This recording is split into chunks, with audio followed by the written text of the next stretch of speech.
Hello, everyone, and welcome. My name is Courtney Christine. I am a white woman with light brown hair. I'm wearing a brown shirt and a blue scarf with a white anchor design, and I am in my home office. We want this meeting and this event to be accessible to everyone, so please use the space you are in as you need or as you prefer. Use the caption feature. You can close your eyes, have your video off or on, doodle, draw, write, or fidget during the session. I invite you all to be who you are, take care of yourself, and do what you need.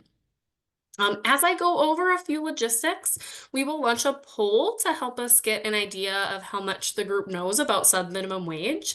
It should pop up on your screen to answer, but if it doesn't, you can type the answer in the chat instead to one of our co-hosts. The question is, how knowledgeable are you about subminimum wage? And you will answer a number between 1 and 5, 1 being not at all knowledgeable, 5 being very knowledgeable, or if you fall somewhere in between there. So Becky, could you launch the poll if you haven't done so yet? Perfect. Thank you. So feel free to answer that while I go over a few more things. Quick note, while I'm the one that's talking today, there are many other Regional Quality Council staff who worked hard to make this event series happen. The event series itself is made possible by the Minnesota Department of Human Services through our Regional Quality Council contract. If you don't know what the Regional Quality Councils are, there are 4 of them, and we use the acronym RQC for Regional Quality Councils. And they are in the Twin Cities, West Central, Northern, and Southern areas of Minnesota. They are made up of groups of people with disabilities, their family members, county workers, the Department of Human Services, community members, and service providers working together to improve the quality of life for people with disabilities. So that's our group and who's hosting this. The purpose of the series is to share information about employment for people with disabilities. If you're not aware, it is currently legal in Minnesota to pay people with disabilities less than minimum wage, and this is through a special certificate that disability service providers can apply for, which is called 14C and commonly referred to as subminimum wage. There have recently been several bills and rules proposed that would phase out this law. On our last session on April 29th, the ARC's public policy team is going to join us to share what the current situation is, as it really is changing from week to week. However, no matter what happens at the Capitol and what the law says, people with disabilities can still choose to work at a competitive job. Competitive integrated employment, or CIE, is a phrase you may hear in this series as well. And that means that you work with people who do and do not have disabilities. You get paid by the employer that hires you. You earn the same pay as other people who do the same job. You could work full or part-time, and you could work with or without support from a service provider.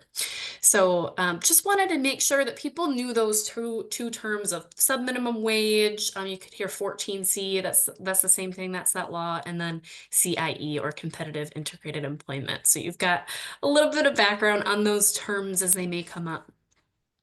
So here are the results from the poll. We can end that and share the results. We've got quite the spread of no ones, but everywhere in between 2 and 5. So we've got quite the spread of knowledge, and excited to have you all here in varying degrees. So today's topic is the history of subminimum wage, how it started, why it was used, and its impact on workers, especially those with disabilities. Our speakers will also cover a bit about the current landscape and efforts being made for fair wages today. With that, John, I'll hand it over to you to introduce yourself. John is our first speaker, and we'll have Brian a little bit later. So John, you can introduce yourself while I get the screen share pulled up. I'm John Sherman. By the way, I'm so old school that competitive integrated employment wasn't a phrase we used. Competitive employment was, but it wasn't competitive if it wasn't integrated. I spent 35 years on the issue of subminimum wage, and work conditions and transforming a world in which employment that was not some competitive employment, competitive integrated employment, became the not only an option, but the standard required option. I worked for United Cerebral Palsy of Minnesota initially as an advocate, and then spent most of my career working for the Vocational Rehabilitation Services branch of what is now the Department of Employment and Economic Development, the other major provider of employment services for persons with disabilities. And the phrase I would use, it's out of Hamilton, to be the people in the room when the decisions were made. I wasn't always the person in the room over some of what I'm talking about where the decisions were made, but I knew the people in the room who made the decisions. And once in a while, I was in the room. My presentation will be a very broad-based coverage. Excuse me while I put my timer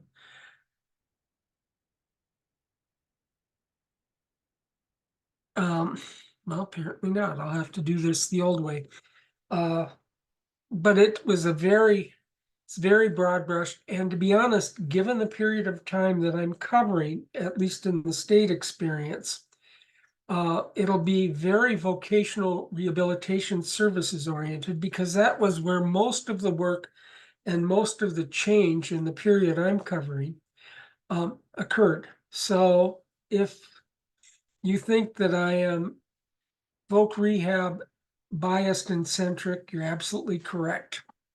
The other thing is I have to say this is a very broad brush presentation. By necessity, a lot of important things will be left out, passed over, or perhaps not given the amount of importance that they deserve. That's because we're covering a lot of time, a lot of location, but at the end, we're covering a very complicated change process with lots of deep, deep details in our past, in our history, a lot of names, a lot of folks. And there is no way in the time that's in this presentation to give it the depth. That would probably require a good graduate course. So there's lots of actors in it.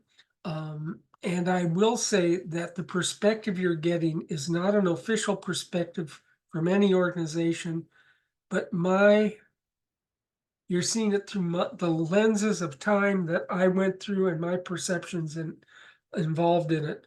So with those understanding, let's attack early Minnesota's subminimum wage transformation. Now, there's a bureaucratic phrase, but then I was a bureaucrat. And we're going from, believe it or not, the Great Depression, my section, through the closing of institutions in the 60s and 70s to the system changes that occurred in the 1980s, all the way into basically the next millennium. And then Brian gets the rest of the story. And I am looking forward to that part of it. One more slide here. We're going to start out with Franklin Delano Roosevelt in the Depression in 1938. And I'd like you to think about what that looked like then. Minnesota and the country was a much more industrial and much more agricultural economy. We weren't quite as service-based. So a lot of the work literally was hands-on work. Much of that was paid at piece rate. Piece rate is the core to the idea of subminimum wage, and I'll talk about it a little bit further on. But you have to understand, in that time and in that place, piece rate was a pretty standard way of paying people. And all it is, for those who are not familiar, is you build X number of widgets in an hour, you get paid for that X number of widgets in an hour. So if you did 0, you got nothing. And if you were paid 25 cents a piece and you did 100, you got $25. That is the nature. It was not standard. You did not automatically have a floor to your wage in many, many, many professions. But if you remember your history correctly, the Depression basically threw the entire chaos economy and work into chaos. People were out of jobs. People were beginning to rebuild an American economy. Uh, Industries were reorganizing, getting bigger. Unions were organizing and demanding standard wages for hours worked. And that required what pay is a standard hourly wage. Well, unions did it by contracting, but that didn't occur. So in 1938, and you'll see all of the information here, so I'm assuming you can go through it, but the key pieces are Frances Perkins, a name if you don't know, you should learn. She was an amazing individual, created a new law, the Federal Fair Labor Standards Act, FLSA, which we just talked about. And you'll see down there in red, it had Section 14C of the law. It created the sub-minimum wage, a lower wage adjusted to one's productivity rate that could be used for, and I'm taking this straight out of the discussion at the time, in quotes, substandard workers, by persons who by reason of illness or age or something else are not up to normal production.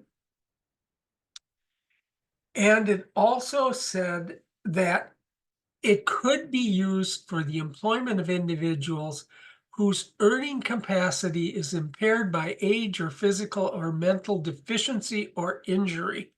That is the start of what is now the provision of use of subminimum wages under Section 14C of the law.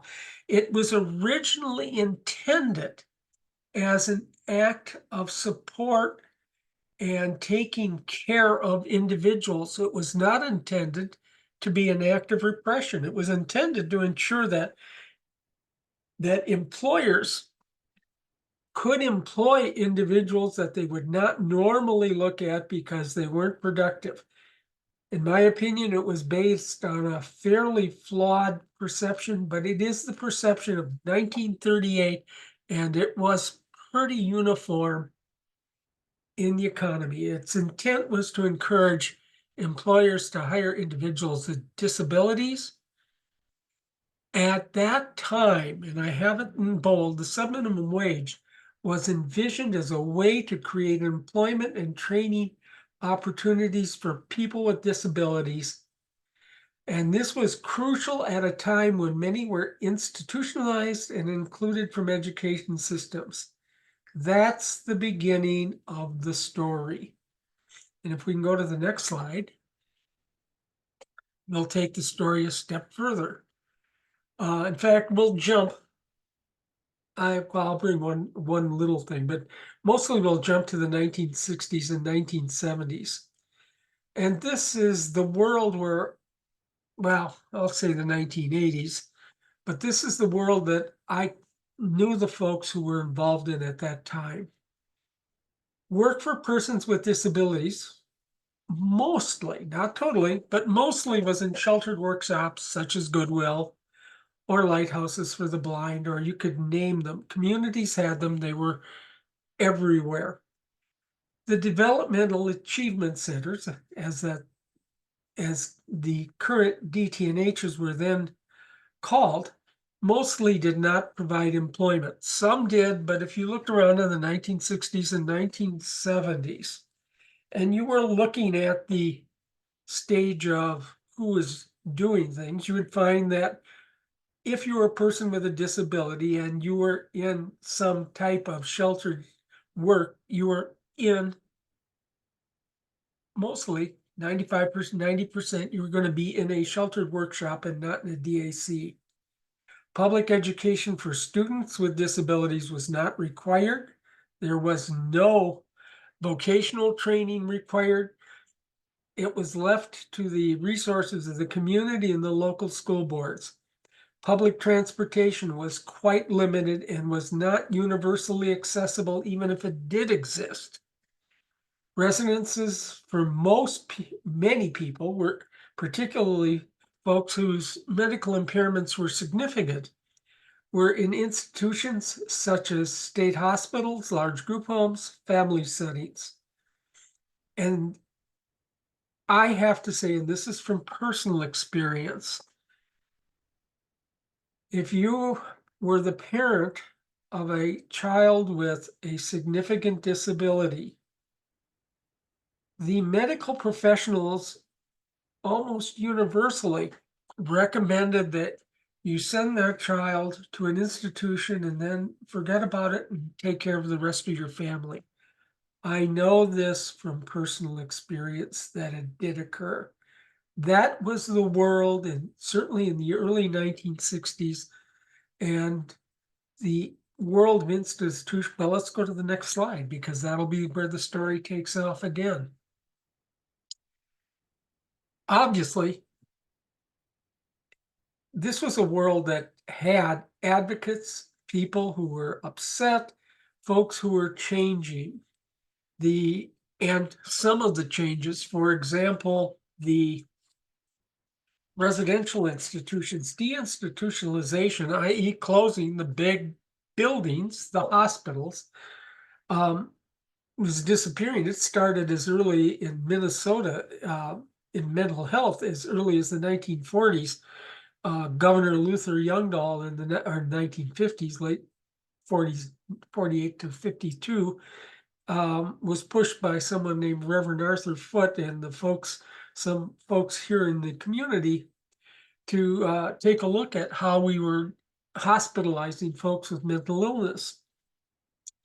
But it continued significantly through there. I have a couple of landmark exercises. You can see the Federal Community Mental Health Act of 63. Basically, that said it's time to introduce deinstitutionalize large hospitals and move residential and supports into local communities. Not always as successful as we can see today as it was because the resources didn't necessarily follow it then or now. Welsh versus Newt. This is for those of you who don't know, a seminal case. And I would direct you to the work that Colleen Wick and the Governor's Council on Development of Disabilities have done on the history here. But it basically was a court case that said we need to close the state hospitals for the developmentally disabled populations and move them essentially to group homes. And it basically decentralized, but that had an effect. If you were in a hospital, your support system, such as it was 24 hours plus. At that time, policy change separated day services, that the services after sort of a person was up and out in the world, from residential services. That is, they lived at home, but no group home could be responsible for an individual for 24 hours straight, which meant that service delivery between residential and typically DACs or other institutions was now split. That's significant because that meant that employment services were now a separate function and not uniform, where they had been in many of the old work in institutional hospital models. That meant sheltered workshops became far more important. And they had, of course, always had the history of basically sheltered work, that is, work in a non-integrated employment that kept people with disabilities from the stresses and issues of having to deal with day-to-day life out in the community. And I'm saying that because this at that time was considered a good thing for the individual. It wasn't, again, an exercise in repression, although I'm sure there's some individuals who uh, frankly were. There were, I want to say, I'm talking here about advocating change together, an opportunity workshop. Many of you know advocating change together today as an organization. I've had close connections with it over many years. Um, what you don't know is that they started out essentially as a union organizing effort and opportunity workshop in the 1980s and 1982. Basically, they said, we do not want subminimum wage. We do not want to get paid 12 cents an hour. We want a union. We want regular wages. We want standard benefits. We want uh, adjudication. We want the ability to be a worker and not a, well, I won't add the words that folks I knew said at the time. That brought a legislative exercise but what it originally triggered was a legislative auditor evaluation, and you can actually find this document in 1984 that looked at sheltered employment programs that were being funded by VR. These were the programs that were subminimum wage employment, and said, we have no, I apologize for lying, and it's certainly not in the report, we have no effing idea what they do. And caused a big hoo-ha. It triggered a bundle of changes. I'm glossing over some very important things here. At the same time, access to education in the 70s, the Rehab Act of 1973 uh, established, among other things, Section 504 in federal law, but it also established new standards and organization for the Adult Vocational Rehabilitation Program, which was a job placement and training program, and it tucked it in the Department of Education. And that is the basis for much of the civil rights action that occurred in the next 10 to 15 years. The other was, of course, the Individuals with Disabilities Education Act idea. Actually, in 1975, it was called Public Law 94 123. I know because I actually worked with an advocacy organization at the time that was dealing with the implications of it. It was originally intended, but it is the program that set up the requirement that school systems provide education for persons with disabilities. They could not exclude them, that they needed to be in as much as possible in normal settings in the school. And it began to be the idea of employment. And then finally, and I'm not an expert on this one, but paratransit started becoming available in 1974. Next slide. Okay. John, this is Courtney with a time check. We're at 12:24, so And about I'm six or taking too 7 minutes long. left. Oh, all right. Then all I'm going to basically say, because the rest of the slides are there, uh, I am open at some point to go into this. The only thing I really want you to do is that the philosophy that changed was that we began to believe that we should place people to employment and then train if necessary, as opposed to training them, which eliminated, in my opinion, any of the requirements for subminimum wage. The rest of these are historic documents. You can go through and take a look. And you'll also see in the 5 minutes, John, if there's a specific slide you want me on. let's simply go to a couple of the numbers ones. I was always a numbers person. Let's start with the work hours. This one? Okay, I want you to note this slide because if nothing else, I'm the person who collected most of the data for it. But It's the average hourly wage. And if you look at the red or the top line, if you're not, if you have a color impairment, you'll see the average hourly wage from 1999 through 2013 of individuals, and this is audited data, working in competitive integrated employment. You'll also see at the very bottom line the wages for people in pure sheltered work. That's the wage differential. And all of that, by the way, is required in federal rule. You'll see them back in the tax pages. But the one point that you should take away with this is that I know and tracked individuals who are working in sheltered workshop, sub-minimum wage settings, and or in sub-minimum wage settings in the community and non-integrated employment, who at the same time, because of the nature of part-time work, were working also in a competitive job.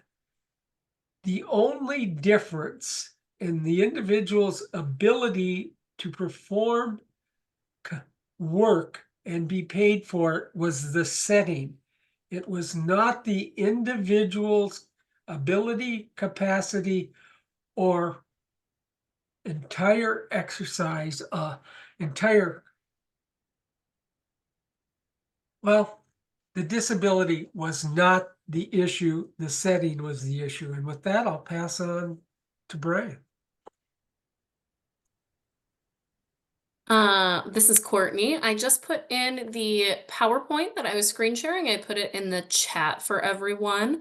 We will also email that out. There's lots of other figures in the PowerPoint that John didn't get to. There's, like he said at the beginning, there is so much content, so much history that we wanted to give you all a little taste of it. And there's some more information in that PowerPoint if you're interested in looking Hopefully more at my, those specific numbers. and I hope you're pointing my contact information. I'm always willing to go a little deeper into it. Yeah, I will put that in the chat as well. All right. Brian, do you want to go ahead and introduce yourself while I get the screen share figured out? Yes, I will. First off, thank you, John. Appreciate the deep dive. It's important to know where we've been so we can better chart the path forward to where we want to go.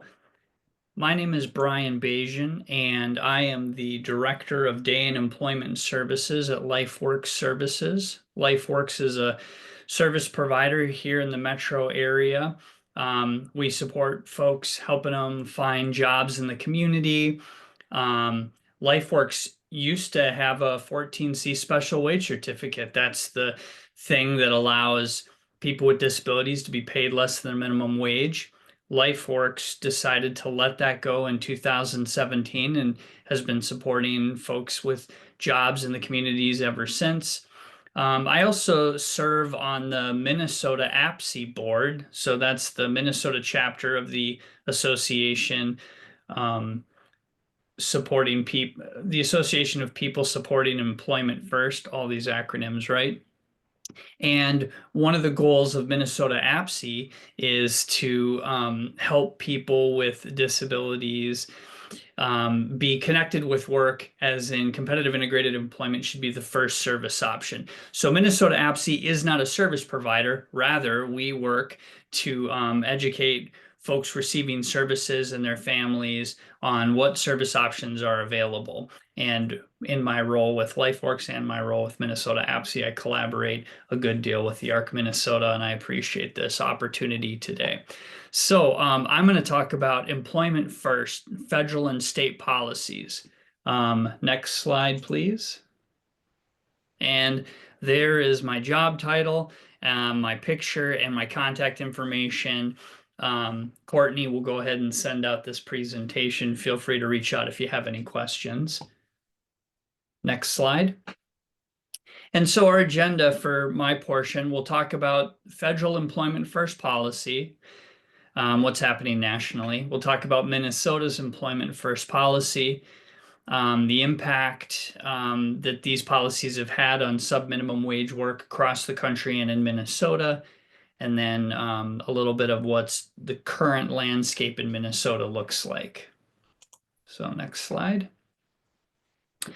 So the United States has an employment first policy, and it reads employment first is a national systems change framework centered on the premise that all individuals, including those individuals with the most significant disabilities, are capable of full participation in competitive integrated employment and community life. And that's really exciting that we have this possibility, that we see this as a possibility in our country, because as John was stating, for so many years, people with disabilities were unfortunately not given opportunities to be fully involved in their communities because the world in general didn't think that they were capable of it, which we of course know is total nonsense. So this policy was part of the Workforce Innovation and Opportunity Act, which was signed into law during the Obama administration in 2014. This policy is from the U.S. Department of Labor's Office of Disability Policy. And the key words here as well is it's acknowledging that even folks with the most significant disabilities can work, and it's specifying work as competitive integrated employment. So it's not saying anybody with disabilities can do sub-minimum wage work. It's competitive integrated employment. And that has a specific definition, which we'll get into a little bit later in the presentation. Individual states have their own employment first policies as well. Some of them predate our federal employment first policy. I believe Pennsylvania was one of the first states that had an employment first policy, and I think it dates back to like the early 90s. And in the United States, our system is set up that it's a beautiful patchwork of different approaches to providing services in each state. So every state's in a slightly different spot. Next slide, please. So competitive integrated employment it's important to define that when we're talking about work. And this means a person is compensated at or above the minimum wage compared to the customary rate paid by the employer to employees without disabilities, performing similar duties and with similar training and experience. It's pretty straightforward. I get paid the same amount as my peers do for doing similar work. It also includes receiving the same level of benefits provided to other employees without disabilities in similar positions. So you have access to health insurance, dental, the retirement, the 401k, the paid time off. You're at a location where the employees interact with other individuals without disabilities. So we're getting beyond this group employment model where it's like a group of people with disabilities working together, and the only person without a disability that they interact with is their paid staff. That's not what competitive integrated employment is.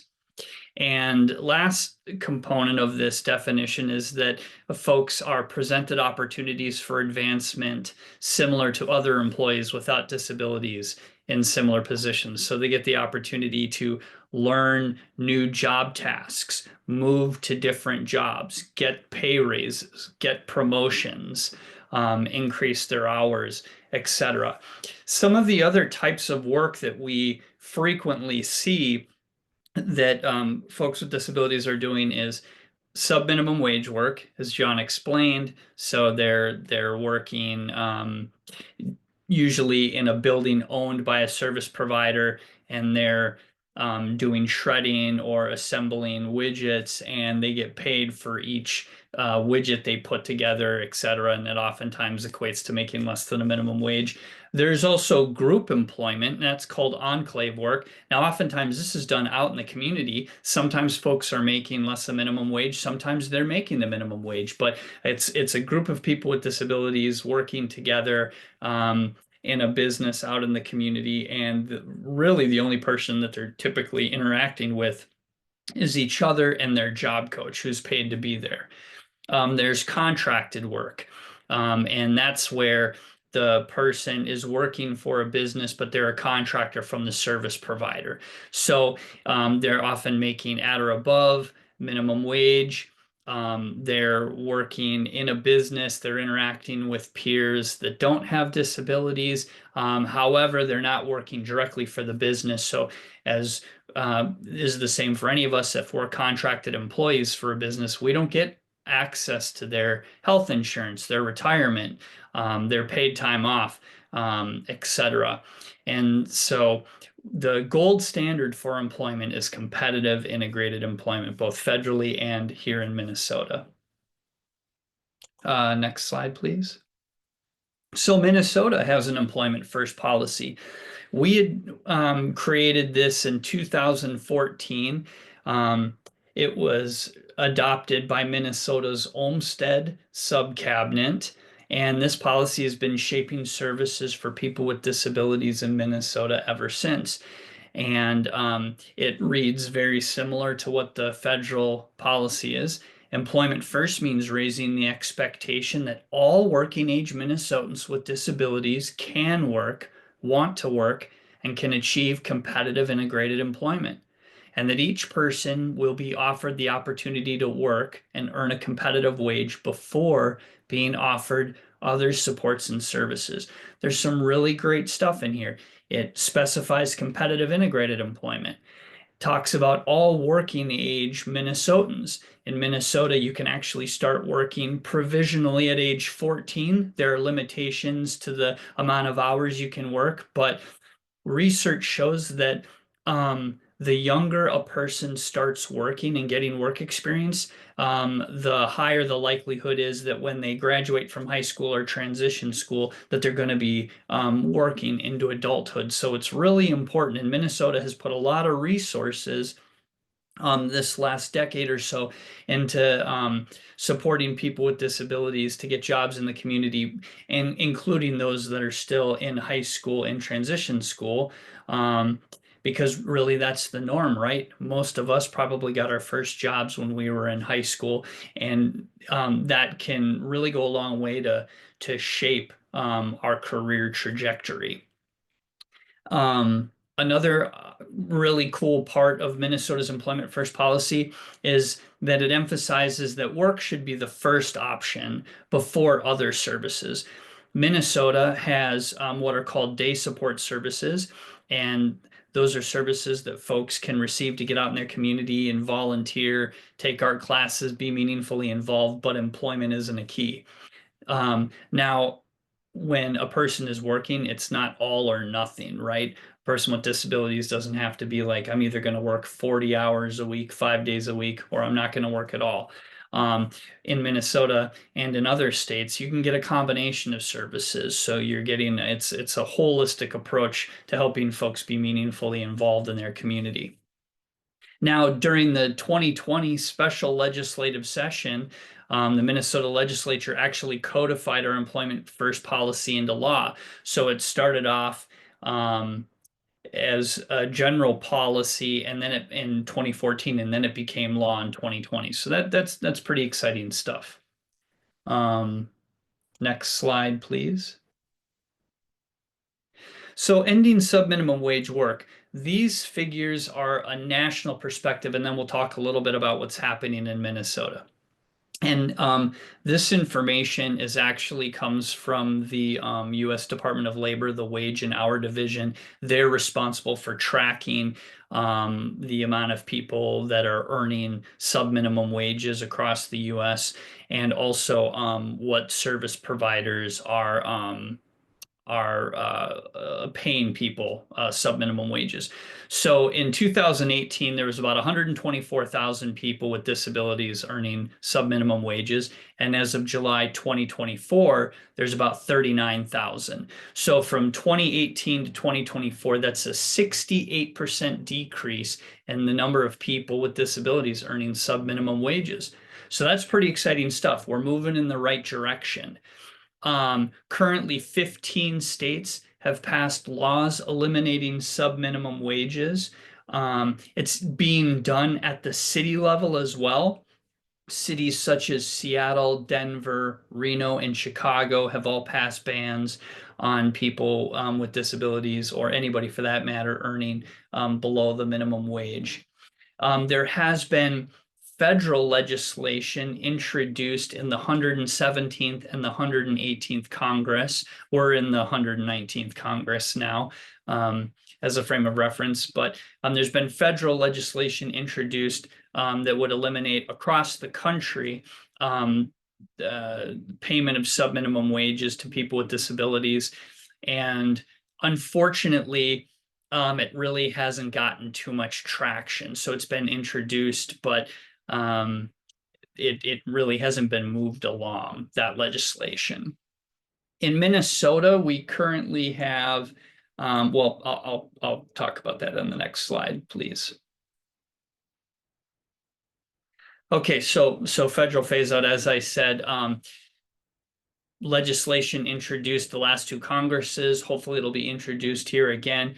Also, the Biden administration tried a different approach because legislation really wasn't gaining any traction at the federal level. So the Biden administration and the U.S. Department of Labor decided, why don't we see if we can take another approach? So in December, so just a few months ago, the Department of Labor proposed a rule change that would gradually phase out the payment of subminimum wages to people with disabilities. And so from the beginning of December to January 19th of this year, the public was able to submit comments to the Department of Labor about the proposed rule, whether they supported it or not. Now, as we all know, President Trump took office on January 20th, 2025, and his administration has not weighed in on this issue, so there hasn't been any movement. So the Trump administration could support the DOL in phasing this out. But if you've been watching the news, this just really hasn't been anything that's gotten much press or been a priority. Next slide, please. So Minnesota phased out of subminimum wages. Here's what we're doing in our state. In response to the growing movement across the country to end subminimum wages for people with disabilities, in 2021, the Minnesota legislature set up the task force on eliminating subminimum wages. Now, this task force was comprised of self-advocates, family members of people with disabilities, service providers, and state agency staff. And the task force goal was to get input from the general public and draft a plan for how Minnesota could phase out payment of subminimum wages. The task force had a couple years to do this. And they submitted a 150-page report with their recommendations to the Minnesota legislature in 2023. And this was a really detailed plan on what Minnesota could do to, and they actually had a phase out date of August 2025. That was what their recommendation was. And unfortunately, there hasn't really been much movement. There was a few components of the plan that were implemented. And I'll talk a little bit about that on the next slide. So we also have had legislation at the state level that would phase out subminimum wages. That's been introduced the last two legislative sessions. It's been introduced this legislative session, but unfortunately, it hasn't passed yet. There's some pretty fierce opinions on both sides of the issue about whether or not subminimum wages, people with disabilities should be able to earn subminimum wages or not. Next slide, please. So where Minnesota's at today, as I said, the legislature has implemented some of the recommendations that the task force made. A few of those are the Department of Human Services awarded grants to 8 service providers from 2022 to 2024 to help them change their service model and stop paying people with disabilities subminimum wages, and to train their staff and update their employment services practices to really support the competitive integrated employment outcomes. That impacted about 800 folks with disabilities. And you can do a Google search and find the specific data on how many people with disabilities that were receiving services from these providers that got these grants, how many transitioned to making at or above minimum wage. Currently, Minnesota has about 4,000 people and 53 providers, 4,000 folks that make below minimum wage and 53 providers that support those folks. Even from a few years ago, that's down from 6,000. So in Minnesota, we're making positive progress as well, but unfortunately, we've still got some work to do. Another component of the task force recommendations are creating a technical assistance center, and that was created at the University of Minnesota's Institute on Community Integration. And what the Technical Assistance Center does is service providers can actually reach out to them and say, hey, we want to change our employment services practices. Help us train our staff and put policies and procedures in place so that we can better support folks with disabilities finding work in the community. And so any of you, if you work for a service provider that's still paying folks less than minimum wage, I encourage you to reach out to the University of Minnesota's Institute on Community Integration, and they can connect you with services. Some other exciting things, the ARC Minnesota is doing some great work. They have a peer mentorship program where folks with disabilities who are considering, do I want to work in the community? Do I not? They can get connected to other folks with lived experience who can share their employment journey. I think it's one thing for an individual or a family member to hear from a professional like myself or like John, hey, work is possible with the right supports and services. But it's another thing to hear someone with lived experience who could say, I didn't know if I could work in the community, except I had the right supports, and now I'm working and I'm successful. And other folks with disabilities can hear their story and say, hey, you know what? If they can do it, I can do it as well. And I think that's also really important to have family members be able to talk to each other, right? If you're a parent or a guardian and you're like, I have some concerns about, my family member or my adult kid being out in the world working, to be able to talk to another parent who can share their experience with how that has gone. The last piece, and Courtney's got some helpful comments about the peer mentorship program that the ARC is doing. So make sure to check out those comments in the chat and reach out to Courtney if you'd like to learn more about that. Another component to supporting competitive integrated employment, the DHS is really emphasizing, is that work and benefits go together. This is another thing that we hear, at least I hear as a professional working for a service provider. Folks will say, well, sure, Brian, I want to work. That sounds good, but I don't want to lose my public assistance benefits. In fact, I can't afford to lose those. The reality is, people are always going to be better off working than not working. Relying on public assistance benefits alone, and professionals at Disability Hub MN will tell you the same thing. You're going to be living in poverty if you rely solely on public assistance benefits. Now, the public assistance benefits system isn't necessarily easy to navigate, and that's why I think it's so cool that in Minnesota we've got some great free resources. If you're working with a service provider, the professionals you work with, your job coaches, etc., can help you navigate, to figure out, well, what benefits am I on exactly, and how will they be impacted if I work? You can connect with programs such as Goodwill Easter Seals. You can connect with the Disability Hub MN, and you can get connected with professionals that can also help you understand your benefits and how they can go hand in hand with work. And next slide, please. So as I was saying, legislation has been introduced in St. Paul the last 3 sessions to phase out subminimum wages, but it has not passed. The debate continues. Self-advocacy is so important. So if you or someone you know or love has a strong opinion on phasing out subminimum wages, I encourage you to talk to your elected official. share your own lived experience. Like, hey, I'm a person with a disability and I was told I could never work. Well, I am working now and I'm successful. And, we need to make sure that all folks with disabilities hear that message and get those same opportunities. Those are very powerful stories, and your elected officials work for you. And so I would encourage you to talk with them. Here again, I swear I don't work for the ARC, but I'm going to give them another plug because they do some really great work. The ARC has a wonderful self-advocacy toolkit.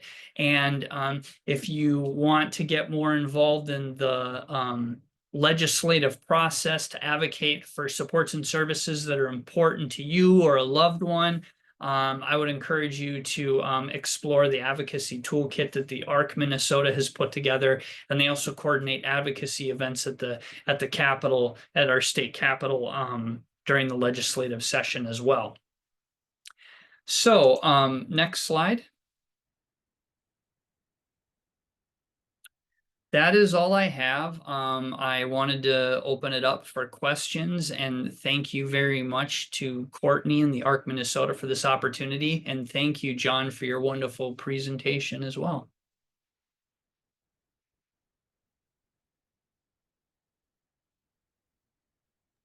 Thank you so much, Brian. This is Courtney again.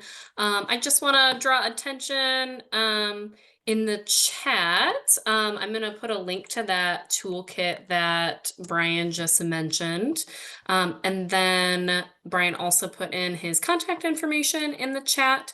And I'll put in this PowerPoint as well when I get a sec to do that. Any of my other co-hosts, were there any questions that were sent in throughout the presentations?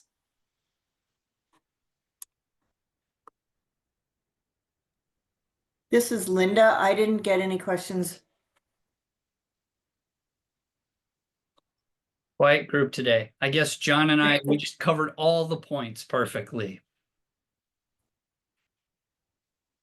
Great. Well, thank you so much to both of you. Would either of you like to share any final thoughts with the group? I think advocating for oneself is so important, right? Unfortunately, folks might not give you the benefit of the doubt that you can work. And so if you want to, it's important for you to speak up, tell the people in your life, the paid staff and the friends and family that you want to work. There are opportunities out there. I would encourage you to be involved in the political process, talk with your elected officials, and take advantage of the resources out there, the advocacy toolkit, learning what benefits you're on and how that goes together with work. And I think that the ARC Minnesota has done a wonderful job setting up this series. And so I would encourage you to attend future installments of this series. I believe you have one specifically about work and benefits, correct? Yes, we do. Yeah, that's a good segue, John. I can give our lineup for the next few sessions. So our next two are both panel discussions. So next week we will have providers coming who have phased out minimum wage, and they're gonna share their perspective. The week after that, we have two of our peer mentors coming and two parents of people with disabilities who are all working at competitive integrated employment. And then after that, we'll have our session just on benefits, focused on that.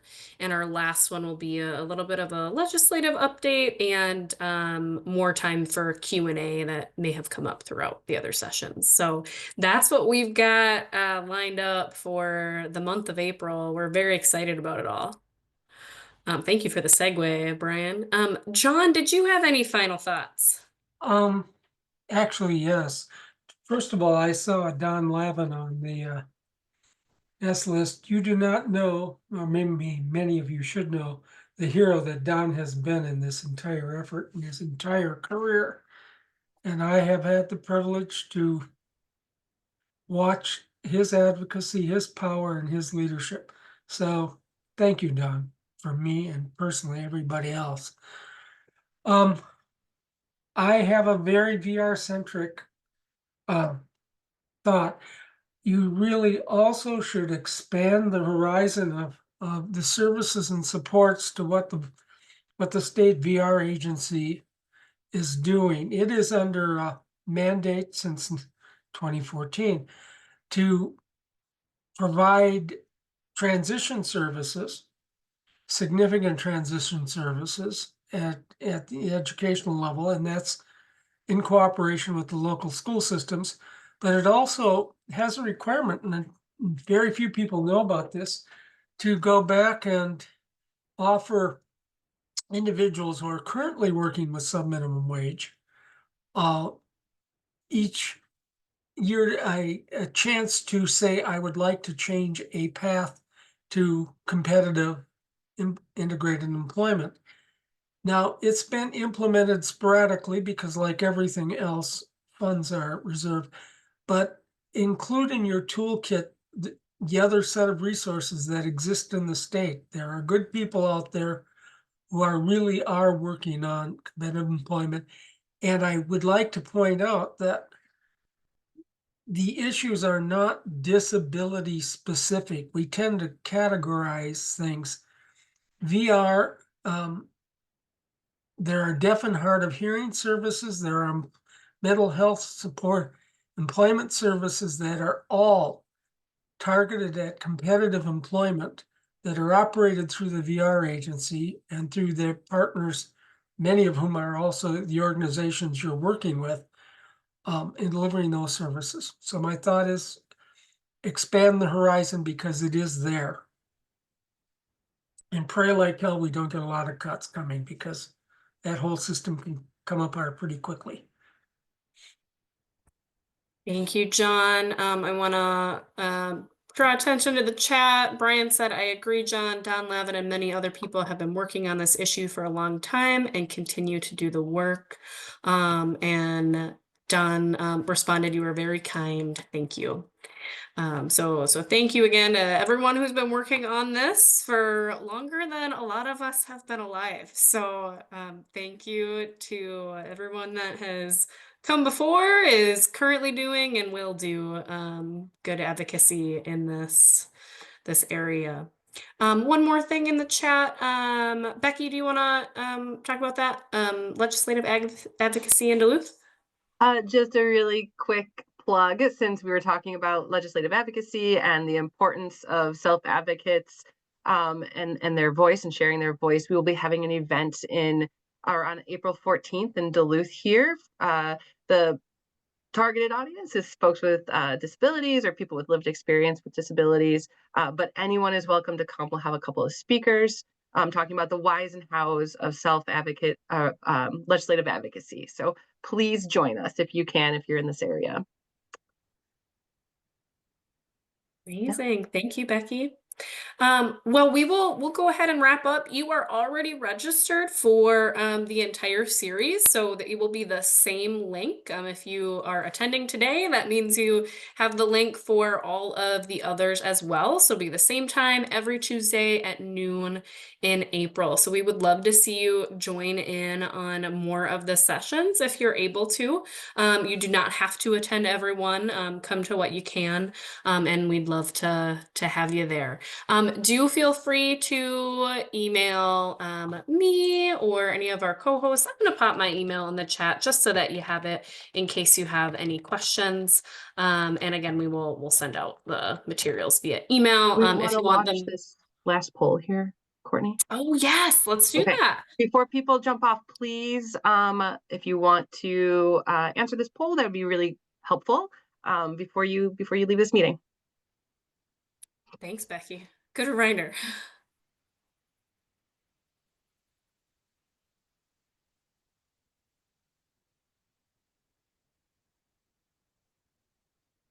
Right. Yeah, the poll should be popped up again. You can do that one in the chat if you need to. How much did this session improve your understanding of subminimum wage is the question. And again, it's a 1 to 5 rating scale. So feel free to put an answer in the chat if you need to. But otherwise, thank you all for being here, and we will see you next week.